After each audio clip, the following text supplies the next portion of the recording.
subaya karasi pate ki guru ki pali mein jinne kul sansare banaya range range dasaj ke vandiyanu piche apna palukaya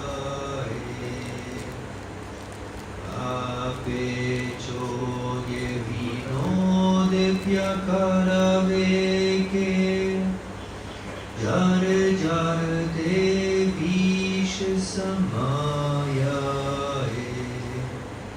ajay kirpal dahu kamle ke Vedyan sach kande val laya karasi pate ki guru ki pali mein jine kul sansare banaya range range na saj ke पीछे अपना पलुकाया है।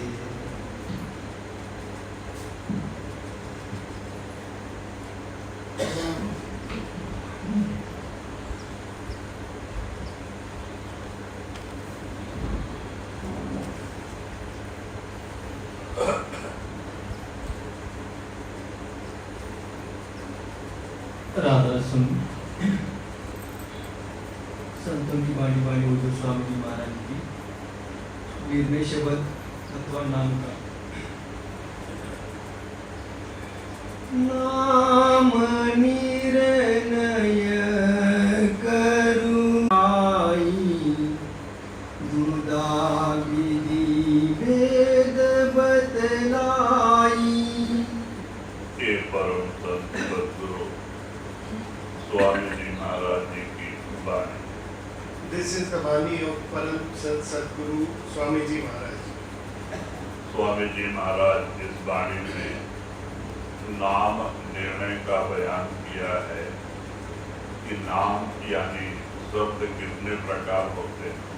In this Bani, Swami Ji Maharaj has explained about the different types of naam. क्योंकि दुनिया में 7 कोटि मंत्र हैं जो देवी देवताओं के हैं, 7 करोड़ मंत्र कहते वो इन अक्षरों के अंदर ही आते हैं।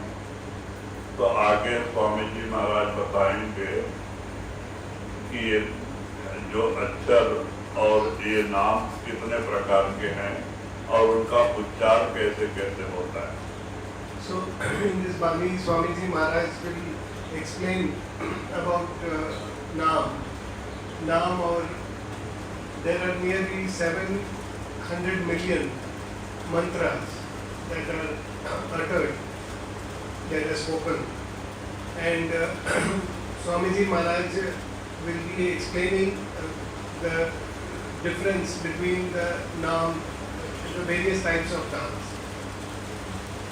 नाम निर्णय करुबाई दुदा विधि भेद बतलाई वर्ण गुणात्मक गाऊं दोनों का भेद दर्शाऊं।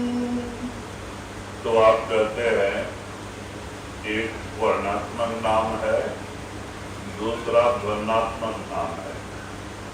वर्णात्मक नाम जो जबान से बोला जाता है, लिखने और पढ़ने में आता है, ग्रंथों में होता है, उसे वर्णात्मक नाम कहते हैं।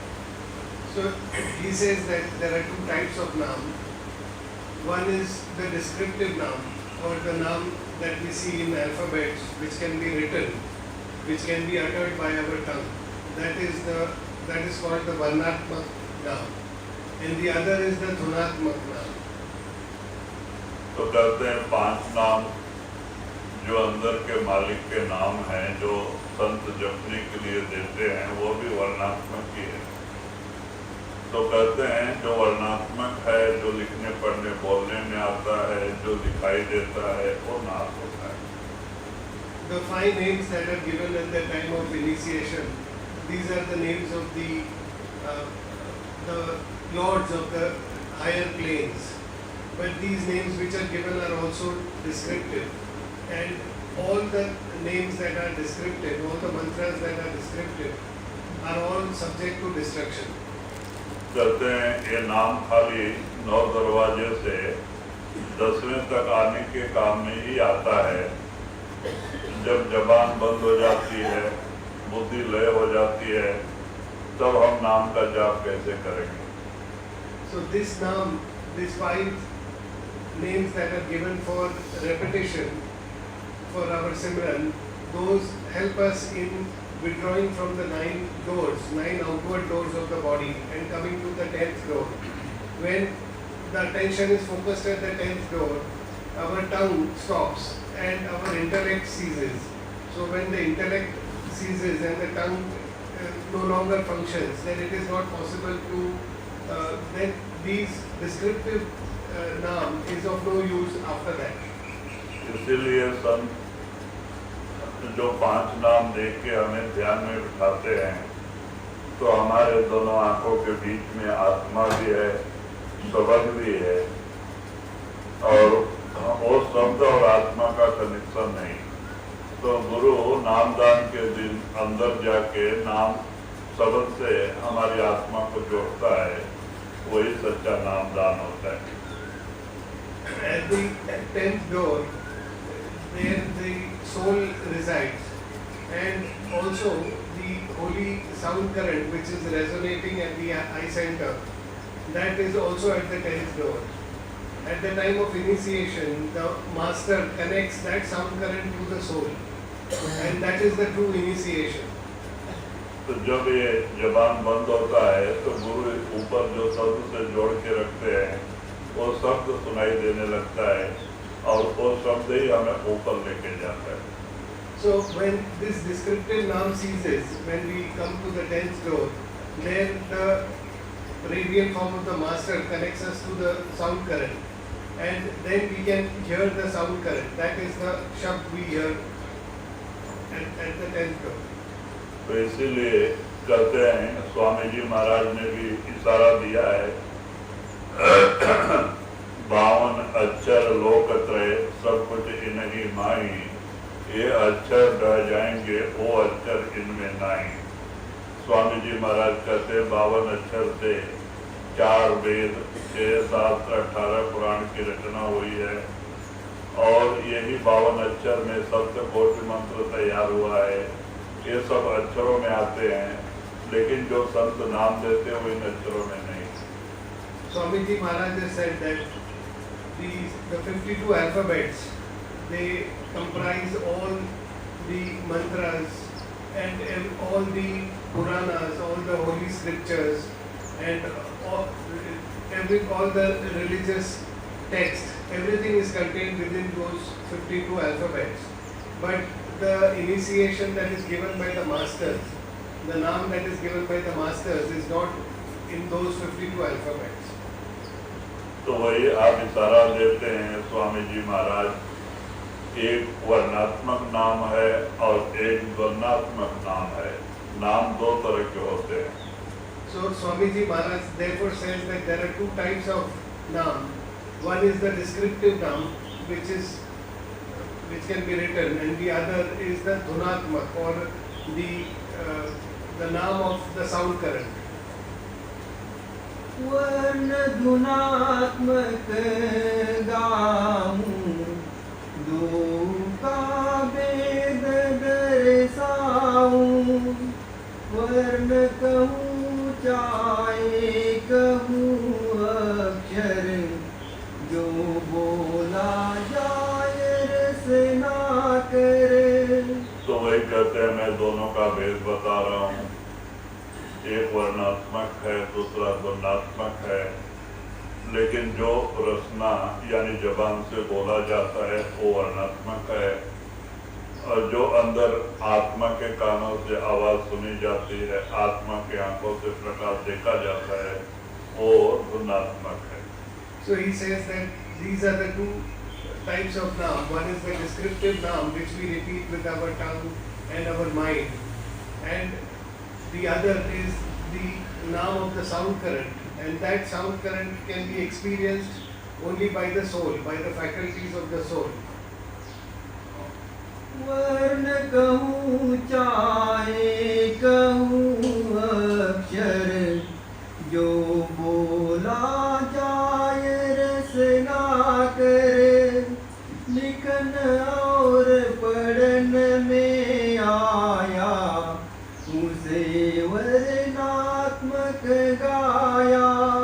तो वही स्वामी जी महाराज कहते हैं कि उसको वर्णात्मक करते हैं, जो लिखने पढ़ने बोलने में आता है, जो ग्रंथों में लिखा हुआ है, वो सब वर्णात्मक नाम है। So he says that everything that is written, which is there in the holy scriptures and all the religious texts, that is varnatmak naam. आगे वर्ण कहूँ चाहे कहूँ अक्षर, जो बोला जाए रसना करे, लिखन और पढ़न में आया, उसे वर्णात्मक गाया। आगे लकाय के यही धुन का, बिन गुरु फल नहीं किन का। तो वही आप इशारा देते हैं। दूसरा वो शब्द है जो ध्वन्यात्मक है और बगैर सदगुरु के कृपा के वो फलित माने फल नहीं देता। So Swamiji Maharaj says the other is the Dhunatmak naam, or the naam of the sound current, and one cannot experience that without the grace of the master. कहते हैं कि इसीलिए ऋषि मुनि योगी जपी तपी और जितने भी लोग हैं प्राणायाम साधन करने वाले योगी, उनको रिद्धियाँ सिद्धियाँ मिल जाती है वर्णात्मक नाम के जरिए। वो 3-3, 4-4 हजार जाप करके अपान वायु को यहाँ से उठा करके चिदाकाश में लय कर देते हैं, जिससे अंदर प्रकाश होता है, चिदाकाश का प्रकाश होता है, और वहाँ उनको रिद्धियाँ सिद्धियाँ मिल जाती हैं। All the sages, all the various rishis, munis, all of them have been able to do their penances and go within with the help of the Varnatmak naam. But they are also bereft of the sound current. These people, by the help of the Varnatmak naam, they have a lot of mystical powers. If someone does about 3,000 or 4,000 repetitions of the Varnatmak naam, he is able to focus his attention and focus the apan vayu, which is at the level of the navel, and concentrate and pick it in the Chidakash, which is near the at the eye center, and there they can also experience light to some extent, and they can unfold mystical powers, but they are still they do not have the sound current. तो इसलिए रिद्धियाँ सिद्धियाँ आ जाती हैं, सब कुछ रहता है, मान बढ़ाई मिलती है, लेकिन उनके अंदर मन उनका बस में नहीं होता है और उनके अंदर शांति नहीं रहती है, और इसीलिए जगह जगह एक दूसरे को श्राप और आशीर्वाद देते घूमते। So these rishis, munis, though they have manifested a lot of mystical powers, but their mind is not in control, and therefore you will find these rishis, munis cursing someone or giving boon to someone, and using these mystical powers. बाबा सोमनाथ महाराज ने 25 साल प्राणायाम साधन किया था नाथ पंथ, गोरखनाथ पंथ में। वो भी सिद्ध पुरुष थे। महाराष्ट्र में बरसात नहीं तो बरसात गिराए थे और बॉम्बे में मरे हुए मुर्दे को जिलाए थे। ये सब किया लेकिन अंदर शांति नहीं। और भी कहीं पूरा गुरु मिलेगा बोल के देशाटन करते करते सारा उत्तर इंडिया 3 साल छान मारा। Somnath Babaji also did a lot of austerities. He did the pranayam for nearly 25 years in the sect of the Nag Panth, and he had also attained a lot of mystical powers, such that in Maharashtra also when there was a famine, he had caused rain, and he even made a dead body alive in Mumbai. So he had a lot of mystical powers. However, his mind was not in, he was not finding the peace of mind, and therefore he was in search of a true master. And for that he roamed across the length and breadth of the country. He went to the north of India, in the Himalayas also, in search of a true master. तो कहते 3 साल उत्तर भारत हिमालय पूरा छान मारे। 4 जोगी थे और फिर आकर के घूमते घूमते ब्यास स्टेशन पे एक चौतरे पे बैठ के गांजा पी रहे थे, क्योंकि योगियों को विभूति रमा के बगैर कपड़े का रखते हैं तो गांजा पीने की आदत हो जाती है। So he, along with 3 other sadhus, they were venturing around the north part of India, in the Himalayas and in the northern states of India. And as sadhus, and especially in the Nag Panth, they do not wear clothes, and they just take ashes. They smear ashes on their body, and they have this habit of smoking ganja or weed. तो कहते हैं इस तरह बैठ के P रहे थे कि स्कूल मास्टर साइकिल से जा रहे थे तो उन्होंने देखा बड़े अच्छे महात्मा बैठे हैं, तो साइकिल खड़ा करके जाके पूछा कि महाराज आप कहाँ से आ रहे हैं और कहाँ जा रहे हैं। तो उन्होंने कहा हम हिमालय पूरा छान के आए, जहाँ जहाँ महात्मा है उनका दर्शन करते आ रहे हैं और हम दक्षिण प्रांत वाले हैं, दक्षिण की तरफ जा रहे हैं। तो बोले आप कितने भी बहुत सारे महात्माओं को देखा है और यही व्यास में सावन सिंह महाराज जी हैं, आप उनका भी दर्शन करके जाओ, क्योंकि वो टीचर सावन सिंह महाराज जी का शिष्य था। So 4 of them were sitting around a tree, and they were smoking and talking between themselves when a teacher happened to pass by, and that teacher got off his bicycle and he asked them as to what brought them there. This was in Bias, and then they told him that they have been trying to meet various Mahatmas across the north of India, and since all of them hail from the southern part of the country, they are returning. They were on their way back to the southern part of India. So that teacher happened to be a disciple of Ramsinghji Maharaj, and he told them that okay, if you have been wanting to meet Mahatmas, there is a great Mahatma here in Bias itself. So why don't you go and also take his darshan? बाकी 3 तो नहीं गए, लेकिन सोमनाथ महाराज के अंदर दर्शन की तड़प थी कि कोई अच्छा महात्मा मिले, तो आज चले गए और शाम का समय था, सत्संग चल रहा था। So the other 3 sadhus did not go, but Somnath Babaji truly wanted a true master, and he agreed to go and see this saint. When he went there, the satsang was going on. तो सुना उन्होंने सत्संग, उनके दिल में लगा और रहे 2 दिन, सुना सत्संग। बाद में वो विभूति कमंडल छोड़ के सफेद कपड़ा पहन के सेवा में जाने लगे। So when he listened to the satsang, that impacted him, and he was very impressed by the teachings of Ramsinghji Maharaj. He then stayed on for 2 more days and he continued to listen to the satsangs. Later he stopped smearing ashes, and he wore white clothes, and he started doing seva there also. तो बाद में 1 महीने के बाद में वहाँ मासिक सत्संग और भंडारा हमारे नामदान देते थे।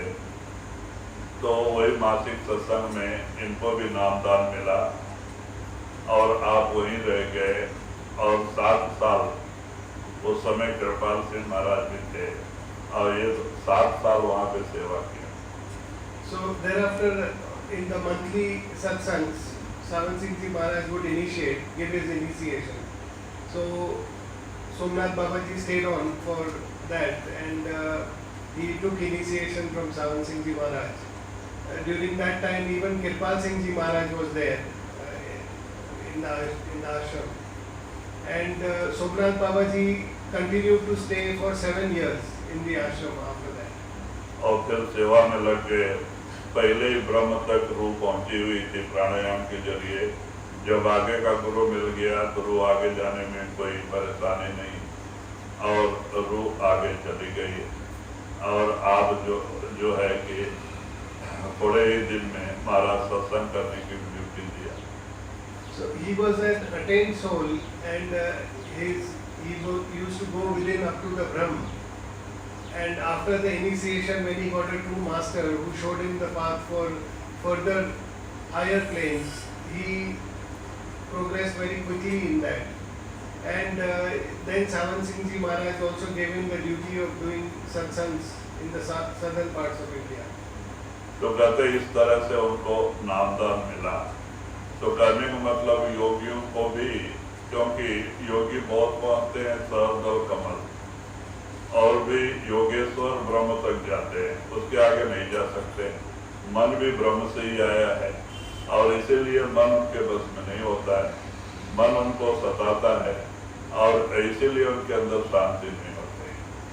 So that is how he got initiated and got a true master.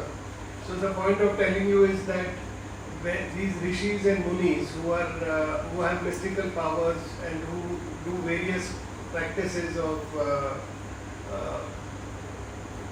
various austerities and pranayams, etc., they mostly reach up to the sahasral, the 1000-petal lotus, and if some very few among them then further go up to the Brahm as a Yogeshwar, but beyond that they cannot progress with their powers, with their austerities or with their practices, because the mind is also from Brahm and they are not able to overcome the mind, and therefore their progress is limited up to the Brahma only.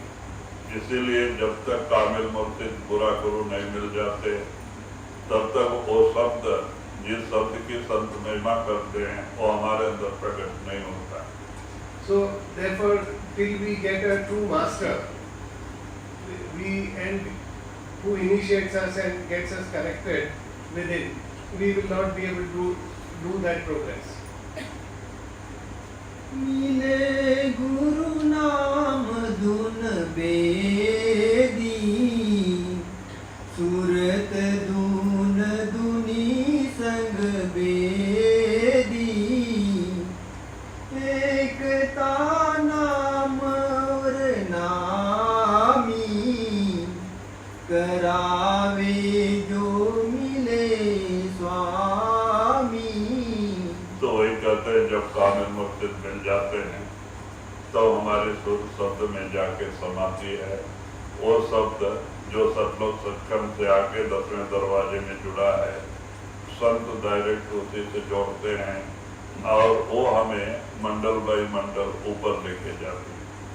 So he says that only with a true living master we get the connection to the sound current, and that sound current is resonating at the eye center, and it comes from God Almighty and connects us back to God Almighty. So a true master gets us connected with this sound current.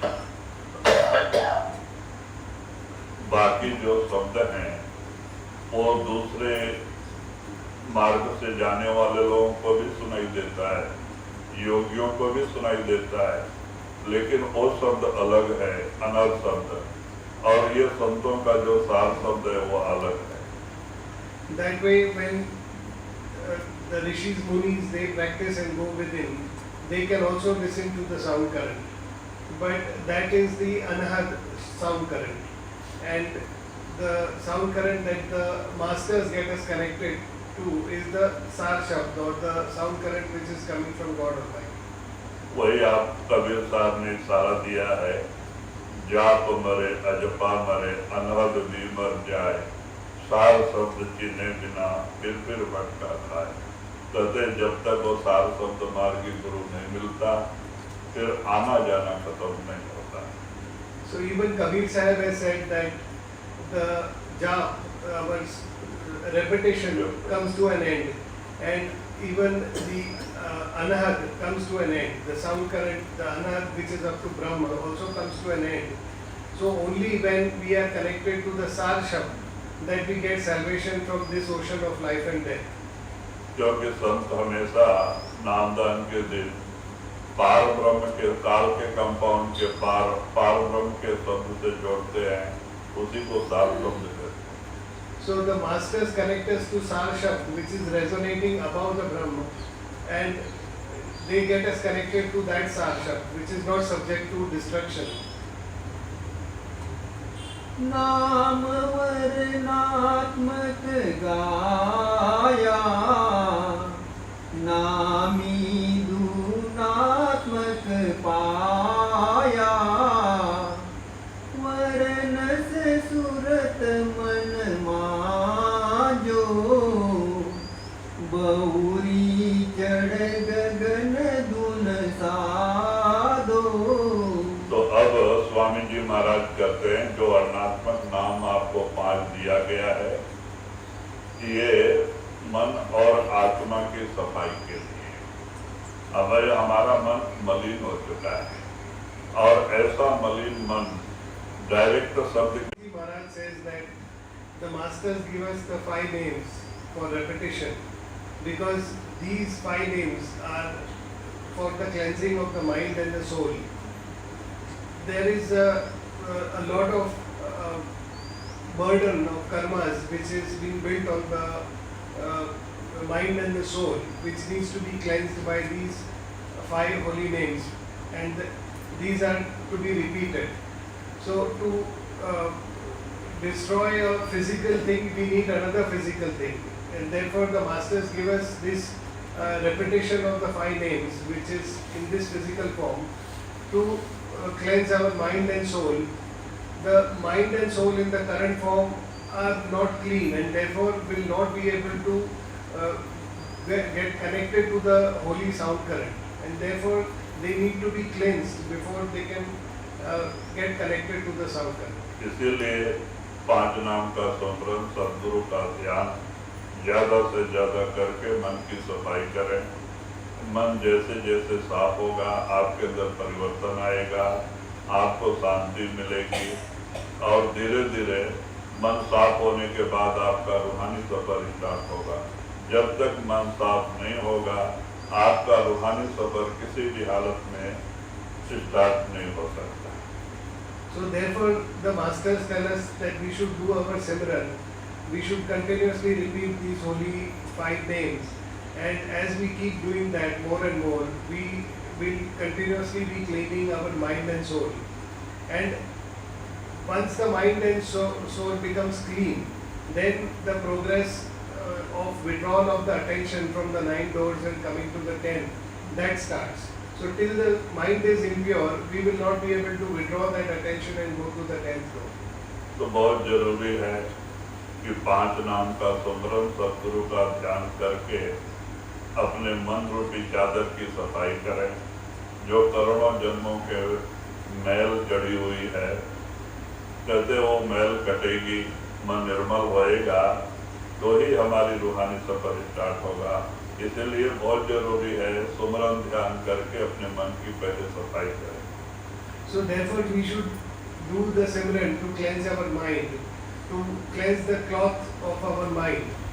We need Simran, and only when we do that, we keep repeating it, the fabric of our mind will get pure and sublime, and then it will be able to progress and go with it. दुनी धून एक कर जानो, सूरत से शब्द पहचानो, शब्द और सूरत का नाम धुनात्मक देखा। तो वही कहते हैं इस तरह से मन निर्मल होके अंदर जाता है। आत्मा पहले से ही निर्मल है तो आत्मा बड़े आराम से, मन जैसे ही ऊपर चढ़ाई करता है आत्मा भी चढ़ाई करती है और बड़े प्रेम से जाके शब्द से जुड़ जाती है। और वो शब्द इतना निर्मल है, पवित्र है कि आत्मा के ऊपर जो कितने वर्षों का आवरण था सब उतर जाता है और मन और आत्मा दोनों शीशे जैसे निर्मल हो जाते हैं। When the mind becomes pure, it starts withdrawing, and the attention of the soul starts withdrawing to the 10th door. The soul is a pure form. It is the mind that is collected all the filth. So with the Simran, when the mind becomes pure, it starts withdrawing, and once it comes to the level of the soul is anyways ready to go within. And then both the mind and the soul go within and get connected to the sound current with the grace of the Master. Once they get connected to the sound current, the covering of the soul, which has been there for eons, that is washed away in an instant. And both the mind and the soul become very pure like glass. क्योंकि काल ने जब आत्मा सतलोक से नीचे आ रही थी तो ब्रह्म ही मन का गांठ मार दिया है और वहां से गांठ बंधी हुई आई हुई है।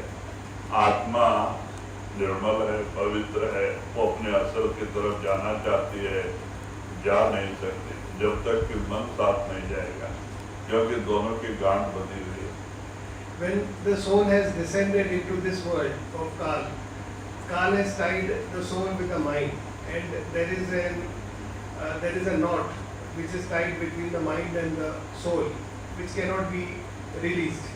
And for the mind, the soul is perennially in the want of going back to God Almighty from where it has come, but it is unable to go back because it is tied to the mind, and the mind is pulling it down. So till we purify the mind and take it up and open that knot, the soul will not be able to go back to God Almighty. ये गांठ जो है ब्रह्म में बंधी हुई है, फिर ब्रह्म तक दोनों साथ जाके वहीं छूटेगी, उसके आगे आत्मा उससे आजाद होगी। So this knot is tied at the Brahma, the level of Brahma.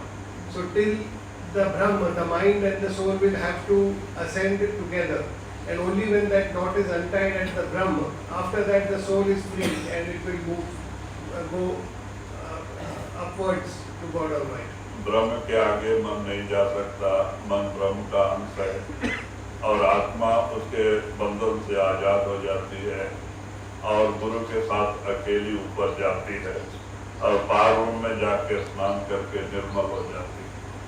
The mind is the essence of Brahma, and therefore the mind cannot transcend beyond Brahma. Once the soul gets free from the mind at Brahma, then it is free to go further with its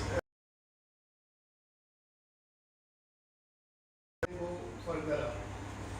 और पार ब्रह्म में मानसरोवर स्नान करके निर्मल हो जाती है और आत्मा के अपने अंदर का जो प्रकाश वो बाहर आने लगता है, आत्मा का ही प्रकाश 12 सूर्य का बाहर आने लगता है और आत्मा बड़े खुशी से नाच उठते हैं। So after it crosses the Brahma, the mass, it goes and takes a dip in the holy Mansarovar, and when it takes a dip in the Mansarovar, the light that is emanating, the luminance that is emanating from the soul, that itself is in the Parbrahm, that itself is equivalent of 12 suns. So when it goes in the Parbrahm, it takes the dip in the holy Mansarovar, and this luminance radiates out from the soul itself. आत्मा शब्द और प्रकाश रूप है, गुरु भी शब्द और प्रकाश रूप है, दोनों का एक ही रूप आ जाता है। गुरु में 16 सूर्य का प्रकाश होता है, शिष्य में 12 सूर्य का। So there the soul comes in its true form of light and sound, and it has the radiance of 12 suns. The master is also in the form of light and sound there, or only that the master radiates radiates about 16 suns, the luminance of 16 suns. क्योंकि आगे मानसरोवर में अपना महाशून्य में हम गुरु दूसरे रास्ते से जाते हैं, इसका 12 सूर्य का प्रकाश भी दीवा के बराबर होता है अंधेरा, तो गुरु अपने प्रकाश में लेके जाते हैं। So after the Parbrahm, the soul ascends through the Mahasun. The darkness of the Mahasun is so much that despite the soul having the luminance of 12 suns, it is less than a small lamp, and there it needs the light of the master to progress further. तो वही आप इशारा देते हैं कि बगैर गुरु के कृपा से जो ऊपर का सार शब्द है वो प्रकट नहीं होता है, अनर्थ शब्द प्रकट हो जाता है जिसमें मुक्ति नहीं। So Swamiji Maharaj says that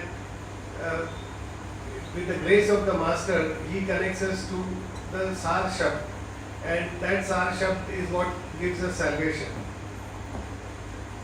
गुरु बिना और बिना करनी मिले कस कहो यह रहनी, चाह अनुराग जिस होई, बाग बड़ गुरुमुखी सोई।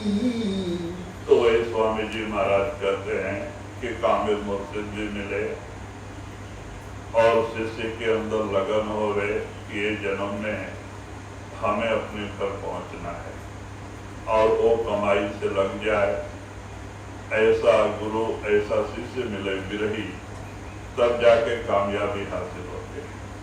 So he says that when there is a true master and he initiates a disciple, and that disciple also has the commitment and the dedication to get salvation and work towards salvation in this life itself, then there will be success for that disciple.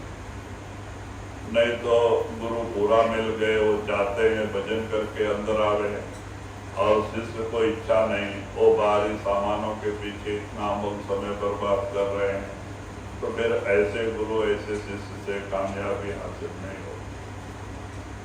So on the other hand, where the master, there is a true master, and he has initiated the disciple, but the disciple does not or does not have the devotion or the commitment to go within, and instead he is outwardly focused and running around outwardly, then such a disciple will also not be able to go within despite having a true master.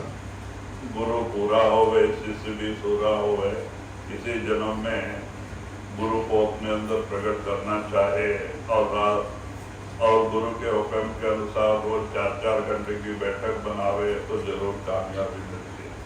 So therefore he says that there is need for a true master, and there is also need for a dedicated disciple. So when this dedicated disciple really resolves to manifest the radiant form of the master in this life itself, then he will be definitely successful, where he sits for about 4 hours of meditation every day and decides that he has to manifest the radiant form of the master within. महाराज उदाहरण देते थे भाई बाला का, एक बार गुरु गोविंद सिंह के सेवा में एक किसान भोला भाला सीधा साधा, उसको ख्याल आया कि हम भी कुछ दिन जाके गुरु जी का सेवा करें, और वो भी महाराज जी की सेवा में हाजिर हुआ।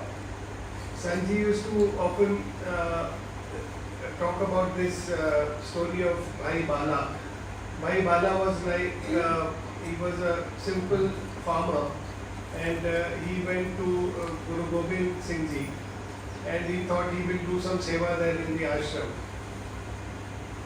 तो बाद में आकर के महाराज के सामने हाथ जोड़ के खड़ा होकर प्रार्थना करता है कि महाराज, मैं किसान हूँ, खेती करता हूँ, जानवरों का पालन कर लेता हूँ, मेरे पास बुद्धि ज्ञान नहीं, मैं अनपढ़ हूँ, मेरे दिमाग की तरफ, मेरे शरीर की तरफ देख के मुझे कोई ऐसा सेवा दे दो। So with folded hands he went to Guru Gobind Singh and he requested, he told him that I am a simple farmer, I know how to grow crops and I know how to take care of animals, but other than that I am not literate, and looking at me, looking at my intellect, please give me appropriate seva. तो गुरुदेव महाराज उनकी तरफ से देख के बड़े खुश हो गए कि इतना भोला भाला है जो है वो सच बता रहा है। तो उन्होंने जो घोड़ा पे बैठ के बाहर जाते थे वो घोड़े का सेवा दिया। So Guru Gobind Singh Ji was very happy to meet Bhai Bala, and he said that indeed he is a very simple and straightforward person. So he put him on the seva of his stallion, which he used to use for going out. So he told him to take care of that horse. तो बाद में वो पहले से ही किसान मेहनती आदमी, उसको रोज स्नान कराना, ब्रश मारना, अच्छा तरह से हरा हरा घास काट के 2-4 बंडल रोज ला के डालना, दाना डालना, अच्छा खिलाता पिलाता था, कहीं जाता नहीं था, सेवा करता था। उसका सेवा भाव देख के वो घोड़ा 2 महीने में तंदुरुस्त हो गया। तो देख के गुरु गोविंद सिंह बड़े खुश हुए कि बड़ा अच्छा आदमी है और लगन से सेवा कर रहा है, तो ऐसे लोगों को कुछ अक्षर का ज्ञान हो जाए तो अच्छा है। So accordingly then Bhai Bala started doing his seva very religiously and with all his commitment. He would bathe that horse, he would brush the horse regularly, and he would go and cut fresh grass and give him fresh grass and other things to eat. So in a very short while, in about 1 or 2 months, the horse also became quite healthy, and Guru Gobind Singh was very impressed with the seva of Bala, but he felt that Bala should also have some knowledge of he should have some literacy, some knowledge of the words. तो रोज 5-5 तुक माने 5-5 अक्षर बताते थे कि इसको तो याद करना दिन भर में, फिर कल मैं दूसरा अक्षर बता दूंगा आगे का। So he told Bhai Bala that you should start learning, and I will give you 5 words every day, and you should learn those 5 words properly in the day and come to me for the next 5 words which I will give you the following day. तो इस तरह से कुछ दिन चला। अब एक दिन गुरु गोविंद सिंह को लड़ाई पे जाना था, मुगलों में और सिखों में लड़ाई जोर हो गई और 15 दिन के लिए जाना था। तो बाला को जो है कि वो आए कपड़ा पहन के, और बाला कहीं बाहर गया था घास काटने के लिए, और उसको मालूम हुआ कि गुरुजी बाहर जा रहे हैं, 15 दिन के लिए जा रहे हैं। तो वहाँ से भागा आया और महाराज आके घोड़ा सजा रहे थे, अभी बैठने वाले हैं, तो आके हाथ जोड़ के कहता है, महाराज आप तो 15 दिन नहीं रहेंगे, तो हमें तो कुछ तुक तो बता के जाओ। तो महाराज हंसे, वाह भाई बाला, न पछाने वक्त न पछाने बेला। उन्होंने कहा वाह भाई बाला, तेरे को समय और इसका भी पता नहीं चलता कि समय कैसा, मैं लड़ाई में जा रहा हूँ तो तुम मांग रहा है, और बोल के चले गए। So this went on for a few days, and during that time there was a war between the Mughals and the Sikhs, and it so happened that Guru Gobind Singh had to go for fighting a war, and he would have to be away for nearly 15 days. And Bala had gone outside to cut grass, so Guru Gobind Singh was getting his horse ready to leave. He was all ready to leave for the war. And Bala got to know of this, and he came running to Guru Gobind Singh, and he said, you are leaving for 15 days, so what about the words that I have to learn? So looking at him and the situation where on one side Guru Gobind Singh Ji is going for war, and the other side he is asking for learning some words, Guru Gobind Singh uttered that you are great, Bala, you don't understand time, and you don't understand the importance of the situation. So Bala and Bela in Hindi, Bala is his name and Bela is time. So he said that you don't understand the importance of the situation. So he uttered this, that Bala ना पछाने वक्त ना पछाने बेला, वही जब कर। So he repeated it. So for Bala, he took these as the words given by the master. वो master ने हमको यही तुक दिया बोल के वही रटन करते बैठ गया, और ये तो चले गए इतना बोल के, और ये वही रटन करते बैठा। अब 15 दिन थोड़ा भी नहीं था सेवा के लिए, तो रात दिन स्नान करता, वाह भाई वाला, न पछाने वक्त न पछाने बेला, अब यही रटन करते बैठ गया। So he took that as gospel and he started repeating that. And Guru Gobind Singh had left for 15 days and he had no seva because the horse had gone. So he would just sit and keep repeating what Guru Gobind Singh Ji had told him.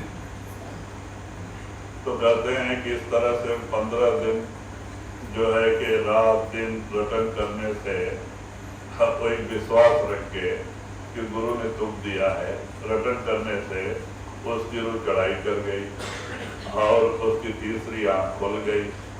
अब जो बोले वो होने लग गया। तो वहाँ के जो मुखिया लोग थे, जो 20 साल 30 साल 40 साल सेवा में, उनको जलन पैदा हो गया कि देखो गुरु के पास न्याय नहीं, वो कल परसों आया अज्ञानी जट, उसके ऊपर दया कर दिया। हम इतना बरस से महाराज की सेवा में हैं, हमारे ऊपर दया नहीं किया। So he took that as gospel and he repeated the words. Though those words had been sarcastically spoken by Guru Gobind Singh, he had taken those words and he kept repeating, and he had full faith in the master. So when he repeated this, his soul actually withdrew, the attention withdrew, and he went within. And as a result, he got this power that whatever he would say would actually start happening. Now, everybody else in the ashram started noticing this, and all the aged sevadars and all the big sevadars, they felt that there is injustice. This ignorant person has come just recently and Guru Gobind Singh has given him all these powers.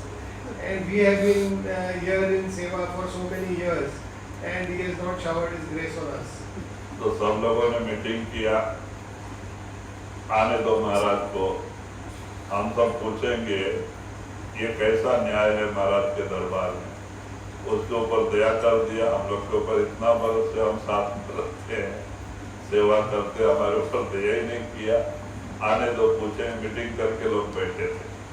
So all these other sevadars, they gathered in a meeting and they felt that when Guru Gobind Singh Ji returns, they will question him as to how this injustice can happen when such grace is being showered on this illiterate person.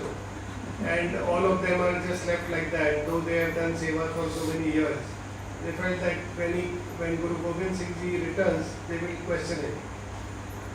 जब महाराज 20 दिन के बाद आए लौट के, तो दूसरे दिन ये लोगों ने सब सामने मीटिंग रखा। महाराज बैठे, भाई क्या बात है, ऐसी ऐसी बात है, हम इतना आपके दादा के टाइम से 40 साल से 30 साल से और उतना टाइम से हमारे लोग और हम यहाँ सेवा कर रहे हैं, आप हम लोगों के ऊपर दया नहीं किया। कल परसों आया वो जट जिसको कोई दिमाग के नहीं, आपने उसके ऊपर दया कर दिया, वो जो बोलता है हो जाता है। So when Guru Gobind Singh Ji returned after about 20 days, all these Sevadars, they took a meeting with him, they met him, and he questioned, Guru Gobind Singh Ji asked them as to what was the reason for such a gathering. And they told him that, we have been in service from your grandfather's time for 30 years, 40 years, and we have been doing so much seva, and we have been in the ashram. But this illiterate person who has no brains, he has come, and you have given showered grace on him, and we are left dry like this. तो बाद में महाराज समझ गए, बोले इतना बरस ये लोग सत्संग सुन रहे हैं, जब इनको कोई ज्ञान ही नहीं है तो आज मैं बताऊंगा ये क्या सुनेंगे, इनको इस तरह समझाने से फायदा नहीं। बोले अच्छा भाई आप लोग कल आओ, आज मैं थक गया हूँ, कल आओ मैं आपके प्रश्न का जवाब दूंगा। So Guru Gobind Singh Ji thought that these people have been listening to satsang for such a long time, and that doesn't seem to have impacted. So there is no point me again giving explanation for all this. Instead I will show them. So he told them that I'm too tired, I cannot answer your question today. Why don't we meet tomorrow and I will give you the answer. तो गुरु साहब ने क्या किया, रात को सौंफ मंगाया, भांग मंगाया। जैसे उत्तर इंडिया में दीपावली में दरवाजे दरवाजे पे बड़े बड़े मटका में भांग बोल के रख देते हैं, वो पीने से थोड़ा नशा होता है, भूख लगती है। दरवाजे दरवाजे पे यूपी में भी रखा रहता है। तो बाद में महाराज ने भांग भिगा के रखा और बादाम और उसके साथ साथ सौंफ जो कुछ डालना है, काली मिर्च सब भिगा के रखा और सवेरे वो लोग को ही पीसने को दिया, खूब पीसो। तो बड़ा एक पत्थर के ऊपर खूब रगड़ा उन्होंने, बारीक करो इसको, क्योंकि भांग को जितना भी पीसे उतना नशा ज्यादा आता है। So that night Guru Gobind Singh Ji asked for these leaves of bhang. Bhang is an intoxicant. It is there is a festival in India where people, especially northern parts of India, they give this bhang, and that is quite a strong intoxicant, and that is mixed with milk, and it is mixed with so many other spices, and it is quite a tasty drink which is given, and everyone keeps it at their door. So people just drink loads of bhang and they get intoxicated in that festival. So Guru Gobind Singh Ji called for that bhang to be brought, and then the next day when all the sevadars came, he told them that okay, now you grind these leaves. Now the intoxicant part of the leaves is that the more you grind, the more intoxicating it becomes. So he told all these sevadars that you grind it well and make good bhang out of it. तो बाद में सब बनाया, बड़ा अंडा भर के बनाया, उसमें दूध डाल के गुड़ और दूध मिला के बनाया, और फिर बाद में दोनों को एक एक बड़ा बड़ा लोटा भर के सबको दिया, 40 लोग को। बोला देखो इसको मुंह में डालो, मुंह में घुमाओ, लेकिन गले में नहीं उतरना, फूंक देना, और ऐसा ही करो पूरा। तो लोग मुंह में डाले और फूंकते हुए, मुंह में डाले और फूंकते हुए, पूरा अंडा खाली हो गया। तो महाराज पूछते हैं क्यों, कुछ नशा वशा आया क्या? तो कहते अरे महाराज गले के नीचे उतरा नहीं तो नशा कहाँ से आए? So next day, all these sevadars were made to do that seva of grinding the leaves and making bhang. So a nice huge cauldron of bhang was prepared with all milk, jaggery and spices and all those that bhang added to it. And he called all these 30-40 sevadars and he told them that okay, now each one take a large portion. So each one was given a large vessel and bhang was poured into that for everybody. He said, okay, now all of you take that, gargle it and throw it out. So likewise, nothing, not a drop should go inside. So everyone did that, and that way the whole cauldron got empty, and everybody took it, gargled it, and threw it out, spat it out. So after that was done, the master asked them, okay, now have you got that intoxication with the bhang? So immediately they replied that if it has not gone in, how can we get intoxicated? तो महाराज हंस के कहते हैं ऐसा ही हालत है, आप लोग 40 साल से 50 साल से सत्संग में पड़े हैं, वो सब बाहर ही है, लेकिन अंदर गया ही नहीं तो नशा कहाँ से आएगा। अब उसको मैंने नाम भी नहीं दिया बेचारे को, वाह भाई बेला, न पहचाने वक्त न पहचाने बेला, ये बात कह के मैं चला गया। और वही दुख समझ के वो सारा रात दिन जब से बैठा है, वो उसको महाराज का दुख समझ के उसने जपा, तो उसको फायदा हो गया। उसके अंदर विश्वास है, प्रेम है। तुम्हारे अंदर विश्वास भी नहीं है, प्रेम भी नहीं है, और वो सत्संग का वहां के गले के नीचे उतरा ही नहीं है, तो तुम्हारे अंदर परिवर्तन कैसे आएगा? So he told them that, look, this is exactly what is happening. You are listening to satsangs, but you are not imbibing what is being said in that. You are not internalizing that satsangs. Every day you listen, outwardly you gargle the satsang and you spit it out. You don't take it in. And that poor fellow, so you take it for 1 year, leave it in the other year. And that is how we have spent 30-40 years listening to satsangs. But then none of you have got the intoxication of that satsang.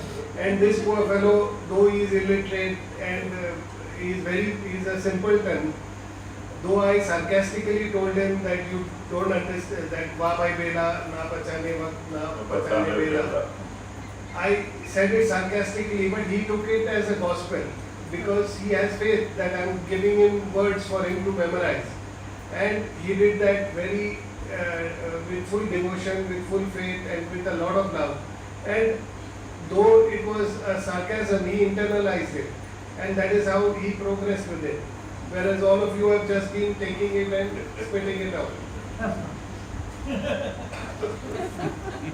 नाम नामी दो गाया, अवेदी वेद समझाया, गुरु की मौज में सब कुछ, जिसे चाहे करे गुरु मुख। तो वही कहते हैं कि नाम और नामी के विषय में जो कुछ बताना था मैंने सब बता दिया। अब ये सब जो है गुरु के हाथ में है। गुरु की मौज में सब कुछ, जिसे चाहे करे गुरुमुख। कहते हैं ये सब गुरु के हाथ में है। वो किसको ऊपर क्या दया करना है, किसके ऊपर ये करना है, ये उनको ही पता है। तो कहते ये गुरु की मौज में है, वो किसी के ऊपर भी अपना दया मेहर करके उसको उस लायक बना सकते हैं। ये संतों के हाथ में है। So Swamiji Maharaj says that I have explained about the Naam and about the Nami of the disciple, but finally it is the will of the master. It is only the grace and the will of the master. If he wills, if he decides to grace anybody, he can make that person a guru. It is entirely the grace and the will of the master. तो वही आप इशारा देते हैं कि जब हम गुरु के बताए हुए रास्ते पे चलना चालू करते हैं तो गुरु दया करता है और गुरु के दया से ही सब काम होता है. So when we when we listen to the teachings of the master and we tread on that path, then we get the grace of the master, and it is his will, and with his will we get his grace. अगर हम प्रयत्न ही नहीं करेंगे तो गुरु किसके ऊपर दया करेगा. उदाहरण देते हैं कि एक छोटा सा बच्चा 5-6 साल का वो खड़ा होना चाहता है. जब वो खड़ा होना चाहता है, माँ खाना बनाते रहती है, देखती है, बच्चा खड़ा होना चाहता है, गिर पड़ता है, खड़ा होना चाहता है, गिर पड़ता है. तो उसको कोई खाट पकड़ा देती है या तो कोई कुर्सी पकड़ा देती है, उसको खड़ा होने की आदत हो जाती है, तो बच्चा बड़ा खुश होता है. So it is important for the disciple to try. We have to try, and only when we try, when we do our meditations and when we do our devotion, only when we try, then the master showers his grace. It is the example that is given is of a small infant. When that child wants to stand up, the mother, though she is busy in her various chores, she sees that her baby wants to stand up, and it is trying to stand and it is falling. And when she observes that, she then gives him some kind of support so that the baby can hold on to something and then stand and get that support. Likewise, the master also is watching and he is seeing that the disciple is trying. And when he is trying, then he gives him some support or he extends his grace and helps that disciple. अगर लड़का खड़ा ही नहीं होगा तो माँ को क्या पड़ी है, अपने कारोबार में लगी रहेगी. बच्चा जब प्रयत्न करता है तो माँ एक बार 2 बार देख के आके उसको सपोर्ट देती है. ऐसा ही अगर सिख मेहनत करता है, भजन सुमरन रात दिन बैठता है, मेहनत करता है, लगन लगाता है, तो गुरु अंदर से देखता है, वो जरूर अंदर से सपोर्ट देता है, हमारी मदद करता है. So it's like if that child does not make the effort to stand up, then the mother is anyways busy in her work. So she sees only when the baby is trying to stand up, when it is doing that effort of trying to stand, though it cannot stand on its own. When she sees that, then only she gives that support. Likewise, when the master is also observing the disciple, and only when we sit for our meditation every day, the master is also observing us and seeing that we are making our effort, we are trying. And when he sees that you are trying, then he is also extends his grace, his support to help you rise with it. गुरु मुख होए तन धन से, करे पीर प्रीत निज मन से, लगे तब जाए सुन धुन से, गए तब तीन गुण तन से. कहते हैं अगर शिष्य तन मन से गुरु से प्रेम करता है और प्रयत्न करने लगता है, निज मन से भी प्रेम करता है, क्योंकि हमारा निज मन हम दुनिया को देख के बैठे हैं, ऊपर ऊपर से प्रेम करते हैं, इसीलिए कामयाबी हासिल नहीं होती. कहते निज मन से, अंदर का मन जो है उससे प्रेम प्यार गुरु से होना चाहिए और लगन लगना चाहिए, तब वो गुरु हमारी मदद करता है. So, Swamiji Maharaj says that when the disciple loves the master, when he does his devotion with his mind and body, and he loves the master with his heart, and he truly in his heart loves the master, then the master also showers grace on that disciple.